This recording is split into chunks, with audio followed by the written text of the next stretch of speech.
Now that we've completed our striking set, we're going to start talking about the blocking set. Two types of block, hard block and soft blocks. We're going to start with the hard block. The concept behind a hard block, if Chris comes out and throws a punch at me, is basically just to redirect that. I'm going to use the rope for the same purpose. Take that attack that's coming in at me and redirect it. Here. To do your hard block, you're going to have your feet side to side. You're going to grab the rope and you're going to pull it tight. Now you're going to have a tendency to want to do this because it gives you a really strong grip. The problem with that is it also creates a pretty significant liability. If Chris comes in, you can see he has the ropes wrapped around. We get into a struggle here. I can take that rope and wrap it around his neck and choke him. He can't let go of the rope because it's wrapped around his hands. If it weren't wrapped around his hands and we got to that position where I'm going, he can just let go of one of the rope, ends the rope, and he winds up being safe. So as you practice your hard block, even though you want to do this, you want to hold it just like this, pulling it tight. From here, you're going to start in a stationary position, rope on your center line. I'm going to push to this side, flip the rope over, push to the other side. Whichever direction I'm pushing, the hand goes on top. Here and here. Get used to doing this in a stationary fashion, understanding that you push from your center out. You don't want to do this. This doesn't give you a strong block. From your center, I push out. Flip the hand over, center to push out.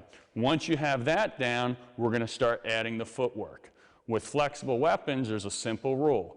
Whatever foot steps, that hand's going to be on top. That'll be true for both hard blocks and soft blocks. In this case, I'm going to step forward with this leg. I put that hand on top. I step and I push. I switch hands, step and push, step and push. When I run out of room, I just turn, go the opposite direction. The whole idea is to get lots of repetition in a short bit of time. I've invited Chris to come out and show us how we do the partner drills with the hard blocking. From here, I'm going to ask my partner's indulgence. He's just going to hold a punch up towards my face. Initially, I want to work on doing my hard block, looking at where I'm going to intercept the attacker's arm. In this case, I want to intercept between the elbow and the wrist. That gives me the most amount of leverage. So he's just going to hold his arm up. I'm going to step each foot, bring this foot back, step forward with the other. Remember, the leg that steps, that hand is on top. Once you've gotten comfortable with that, Chris is going to stay relatively stationary, but he's going to be throwing punches with both hands. Now, we start out slow. I'm working on trying to time that block. A little bit faster, a little bit harder. From that, once you have the timing of the blocks down, a little bit more aggressive, a little bit more energetic type of practice is to have him free-form attacking with punches. We're going to be moving around. There's no preset pattern. So as that punch comes in, I redirect, I redirect, I redirect, I redirect, I redirect, redirect, redirect. Whole purpose of hard blocking is to take his attack, redirect it to a different line. That'll lead into other things when we get into the snaring set.